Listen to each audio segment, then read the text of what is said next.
It's Ash from Super Videos back for another video for The Walking Dead. In this video, we're going to be taking a look at a very popular theory when it comes to something that we saw in Season 1, Episode 4 of Tales of the Walking Dead, which was called Amy Dr. Everett. This popular theory is that the scientist that we saw in that episode, Dr. Everett, is somehow working with the CRM, or he's potentially a scientist for the CRM. So in this video, we're going to be breaking down that theory, and I'm going to share my thoughts and opinions about what I think might be happening when it comes to how he fits into the whole picture of the Walking Dead universe. So stay tuned, we'll be right back to break it all down.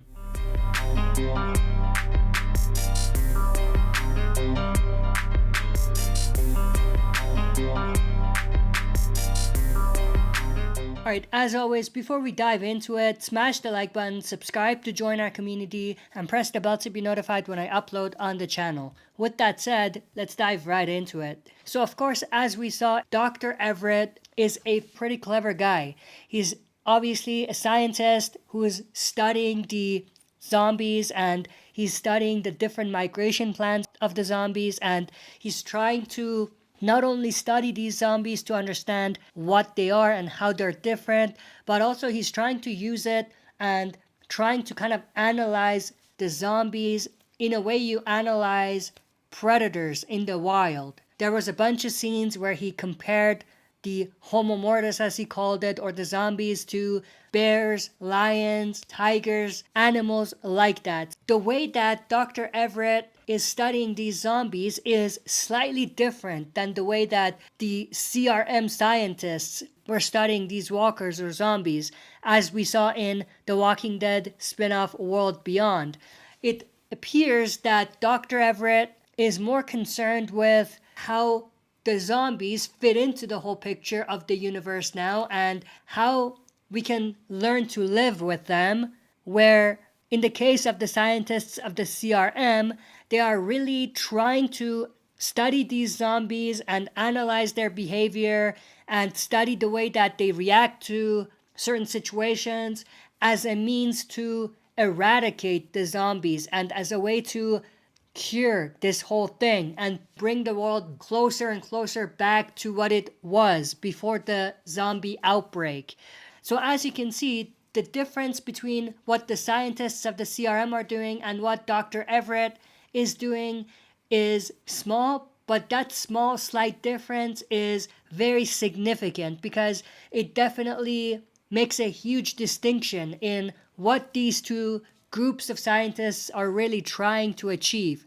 So going back to the theory that Dr. Everett is somehow a CRM scientist or working for them is, in my opinion, not a valid theory because there's a lot of gaps and holes in the theory. But with that said, would Dr. Everett be able to study the zombies in the scope that he's been able to do, as we saw in Tales of the Walking Dead, if the CRM exists? Absolutely not. And that's definitely a major part of my own theory. I think more likely than not, at the time when Dr. Everett is doing all of these research in the 7-8 years that he said he's been doing it, that's most likely after the Civic Republic military has already collapsed and after potentially the war that we might be seeing with the CRM and our survivors.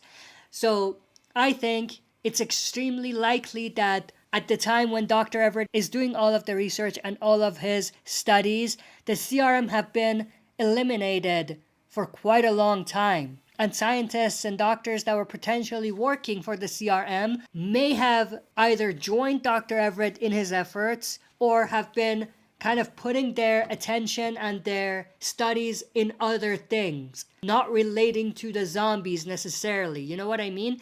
Like, I think at that point, 35 years down the line, let's say, the state of the outbreak would be in such a way where the zombies are not a primary concern. They are a secondary concern, or potentially even lower down. There are other things more important to study for scientists. You know what I mean? However, I do think that there is something that we do need to talk about when it comes to how the setup with Dr. Leo Bennett could fit into the whole story with Dr. Everett. At the end of World Beyond, we saw Dr. Leo Bennett, who was one of the CRM scientists, break away from the CRM and kind of built his own crew to continue doing his research in trying to find a cure. But it obviously wasn't a part of the CRM anymore. So I think that there's a possibility that the next time we see Dr. Leo Bennett, we are going to either get a reference of Dr. Everett or we're going to see the two of them working closely together. Who knows? Maybe at the beginning, the research that Dr. Everett was doing was closer to the research that Dr. Leo Bennett was doing. And then as the time went on, he had to find his own lane and kind of separate his work. You get what I mean? So that's definitely a possibility that we do need to kind of consider. Now, the other thing that I found extremely interesting is something that relates to the after credit scene of the series finale of World Beyond. In that post-credit scene, we saw Dr. Edwin Jenner, who was obviously the doctor that was at the CDC when Rick, Glenn, and the others went to the CDC. What Dr. Edwin Jenner said in that tape that we saw in World Beyond was very closely matching some of the stuff that Dr. Everett was describing about the walkers when it comes to studying their migration patterns, their behaviors, and things of that nature. So I think that that's definitely an interesting connection. So the other possibility that could either work with the other stuff that I said, or it could be kind of a separate thing on its own, is we could see a situation where Dr. Everett was actually working or just communicating with Dr. Edwin Jenner at the CDC. And maybe the early work that Dr. Edwin Jenner was doing was further followed by Dr. Everett in his research with the walkers. So that's definitely another possibility that could tie everything together. But that's pretty much everything I wanted to talk about in this video. I'm interested to know your thoughts and opinions about this. Do you think Dr. Everett is in fact a CRM scientist, or do you think it's more likely that he wasn't really a CRM scientist, but he could be working with scientists from the CRM after the fall of the CRM? And do you think that it's possible that he could have potentially been working fairly closely with Dr. Edwin Jenner? And the research that we saw he was doing in Tales of the Walking Dead is the continuation of the work that Dr. Edwin Jenner was already doing, which he was explaining in the tape that we saw in World Beyond. So share your thoughts and opinions down in the comment section below. If you enjoyed this, smash the like button, subscribe to join our community, and press the bell to be notified when I upload on the channel. That's it for this video. See you next time for another super video.